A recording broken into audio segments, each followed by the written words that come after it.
This week at the Normandy window, we break with tradition and don't cut the grass. The electricians come and go for a final time. There's a cull going on down in the orchard. Work continues, transforming the shed into a workshop. I get in a sneaky too good to go offer. Thoughts turn to homemade wine. And I submit my visa application renewal. Come on in. Hello, hello, hello, hello, and welcome to another Normandy window, where this week we are not cutting the grass. Last week I cut the grass in the orchard, and do you know what? It's just left this burnt stubble. And I'm sure I've been told grass prospers better in extreme heat when it's left long. So today, you can just see around the edges. I started cutting the grass and I think I got about 3 laps round, and I thought, you know what? A, it doesn't need it. B, I think I'm doing more harm than good.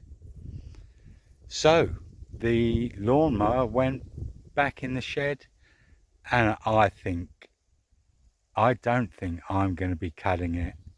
I don't think I'm going to be cutting any grass over the next month, which actually isn't a bad thing.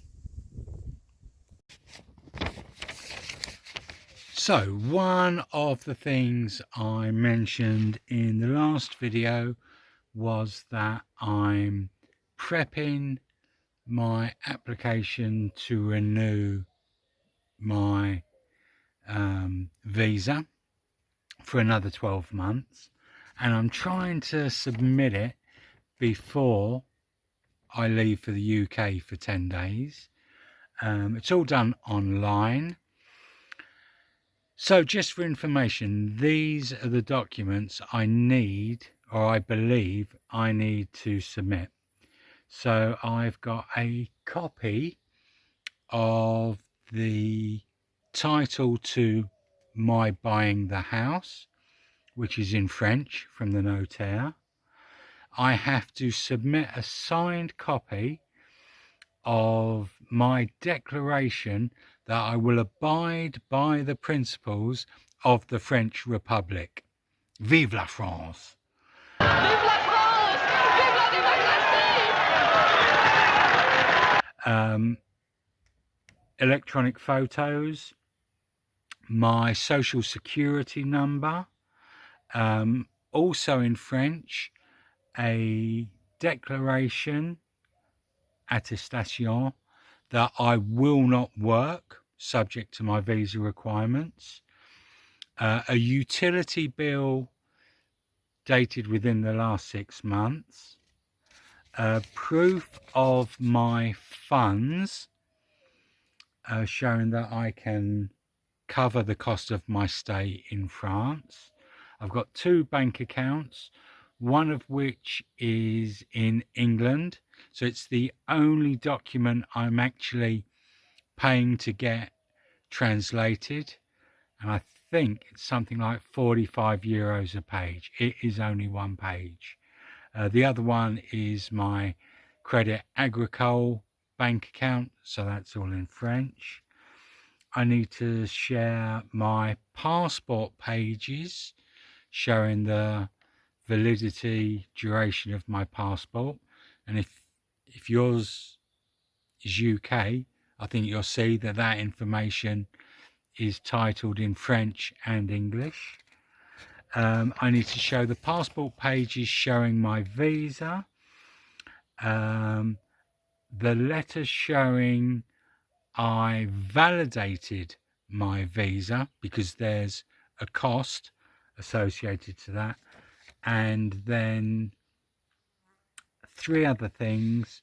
When I arrived in France in October, I had to have a medical, so I'm supplying that. And then Also, the last thing is, my social security number, and it's called my attestation de droit, which is my right, my inclusion in the French health service. I said it was causing me a little bit of anxiety. If it gets declined, I can reapply, but it will cause me massive anxiety. Fingers crossed, huh? I'm just having my coffee in the orchard, and I'm reminded that someone, Mrs. P, said to me, where you've got an abundance of fruit, just cull them, and then what remains will grow better. So I've got a few things to do today. The electricians are coming back, hopefully for a final day today. But one of the things I would like to do is thin the fruit trees.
And there go the electricians, all done.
Apologies if you can hear the background noise, but I think it's the farmer out in his combine harvester harvesting hay, wheat, barley, whatever.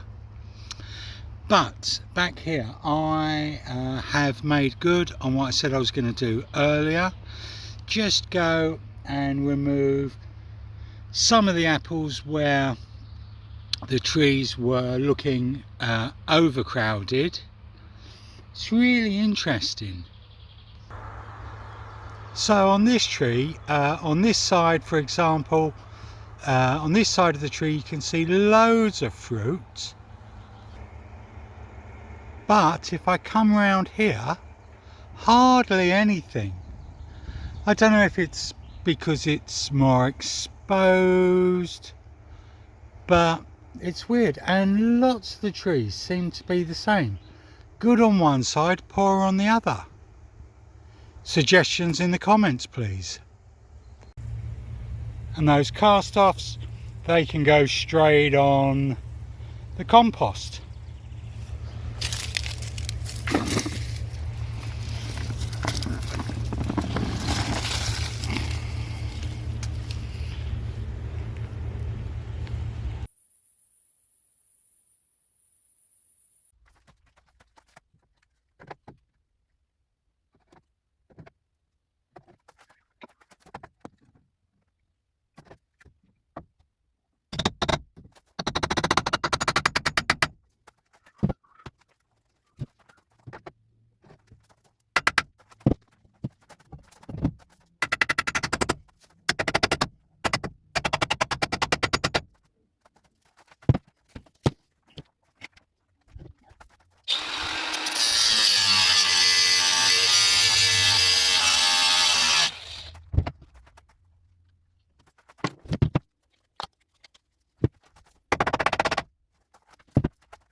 I am now officially out of 100mm screws. I've been using the waste from the 4-meter lengths, and I've managed to get the supports in next to the posts on 1, 2, 3. That one was in place. 4, 5. So that will save me buying 5 lengths of wood, so that's great. But I now can't proceed any further. I'm going to wait until I'm back from England with a glut of screws. Okay, can we take a second and just look at the tomato plants? So it's very clear to me that plant A is doing the best. I think with the position, the sun catches it first, and I think it benefits accordingly. And they're not wanting to be biased, but courgette plants 1, 2, 3, 4 and 5. Again, it's not difficult to see which plant is doing the best. However, ladies and gentlemen, it is with great pleasure I announce the arrival of my first courgette. I don't think I've ever grown a courgette in my life. A proud father. So I have reached a temporary impasse on the inside of the shed. But I want to progress with it, which kind of means I need to start on the outside. And I'm going to be honest with you. I'm a bit scared. So for a number of reasons. So I've just given the side a bit of a trim, tidy it up a little. So what I need to do is wrap the shed in the waterproof membrane, apply the battens to take the metal siding and attach the metal siding. So it really needs to be done. There's no point of me doing a good job internally only for the external just to come along and ruin it. What's causing me anxiety is I've never attached this metal siding before. It's going to be a really awkward one-man job. Just trying to get the siding in place. But something being difficult isn't sufficient reason not to do it. Wish me luck. Okay, to be honest, I haven't got much done of my least favourite job. But I can do some more today. So I've removed all the horrible black plastic. We've got a board in there and I'm going to put another one on top, flush with the roofing panel, which will cover up those gaps. And then my plan is use some of the offcuts to try and fill that gap as well. However, it is currently 33 in the shade, and that's not in the shade. So I'm going to take cover for a bit.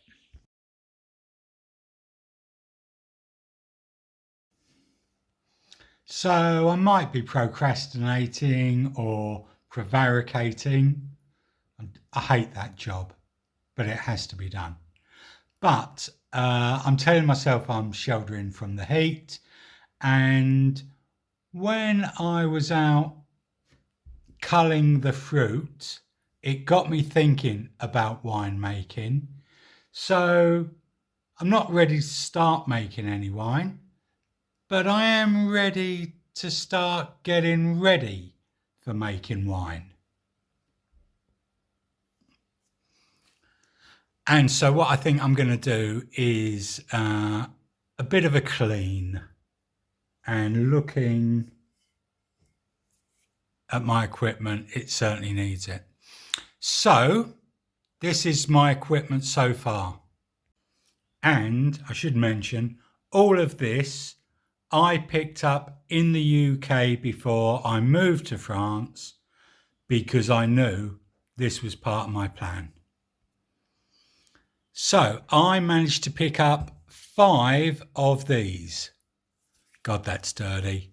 These are demijohns, if you don't know. They will hold sufficient for about 5 bottles of wine.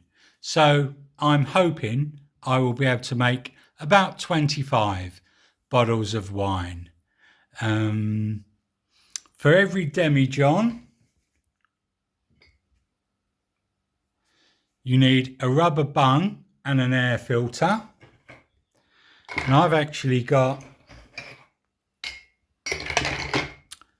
7 of those. I haven't made wine, I think, in over 20 years, But it's something I really enjoy doing. Then I've got some muslin for straining fruit, a funnel for decanting,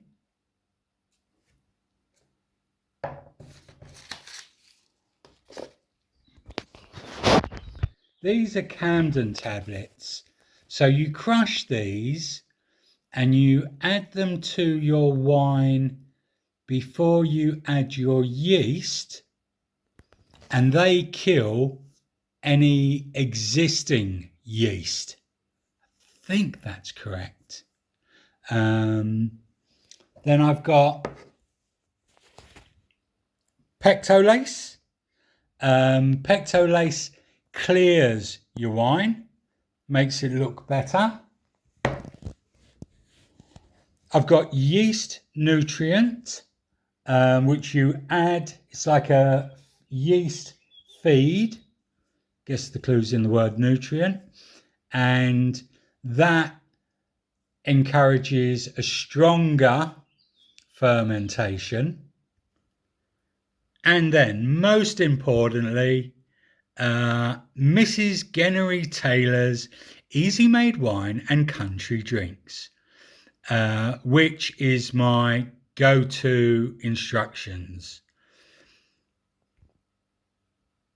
So I'll be honest, I don't remember this, but according to the book, on the 2nd of March 2000, I made turnip wine. I do not remember that at all. There you go, 12th of May 2000, dandelion wine. I've got to be honest, I can't even tell you what happened after me and a friend started drinking the dandelion wine. Wow, that was 26 years ago. Okay, I need to wash and sterilize my equipment. And then the only thing I haven't got is general purpose wine yeast. So what I will do is I'll order some of that now for delivery to the UK, and then I can pick that up when I'm in the UK and bring it back with me. I'm looking forward to it. I love making wine. I love drinking wine. It'll be great to make wine using ingredients that have grown on the property. Okay, I think that's me done for the day. Don't look too closely. There's some very Frankenstein fixings, and it's not finished. I need a third section on the right. You can see the angle of the roof. It's difficult enough trying to build something. It's even harder when you've kind of been given a strange template to work with. It is 7:45 in the evening and we are down to 31 degrees Celsius in the shade. All joking aside, that 2 degrees seems to make quite a difference. So you can see there, I'll be honest, it's ugly as sin, but that space is the most waterproof it's been since I've been at this property, and I think by the time we wrap it in with a membrane and then put metal siding on it, I think we could be okay. But you know what? It is 8:15. I think we've done enough for the day. It's dumplings day. Rice and dumplings. Right. Pick up again in the morning. It's always cool in the orchard. I love the orchard. I love my home. I love France. And today is a big day. I have just submitted my visa renewal application. So 9 months and 9 days after I arrived in France, it's gone in. I can maybe think of one reason why they would reject it. I've taken a gamble. I couldn't find the answer to this question. So I'm now in the French social security system. And I'm waiting on receiving a carte vitale, which I present when I go for medical treatment, and it shows that I'm part of the system. So because I'm in that system, what I haven't done is taken out annual health insurance. They may come back to me and say inclusion in social security isn't sufficient. Please confirm your health insurance, in which case I'll just take out a policy. It would cost, last year it cost me about £1,600. So I would just do that, and I think that would get me through. Let's see what happens. All I can do now is wait, but it is a big day. I can't believe I've been here over 9 months. There'll be a bottle of red open tonight. Look at it. It's absolutely gorgeous. Who wouldn't want to live here? So I think I'm going to call it there for this week. Thank you for watching. Hope it was entertaining. Feel free to comment. Love your comments, advice, humour, criticism. Also feel free to like, share and subscribe. If you want to, you can support the channel. Nobody does. Other than that, have a great week, and I'll see you next time.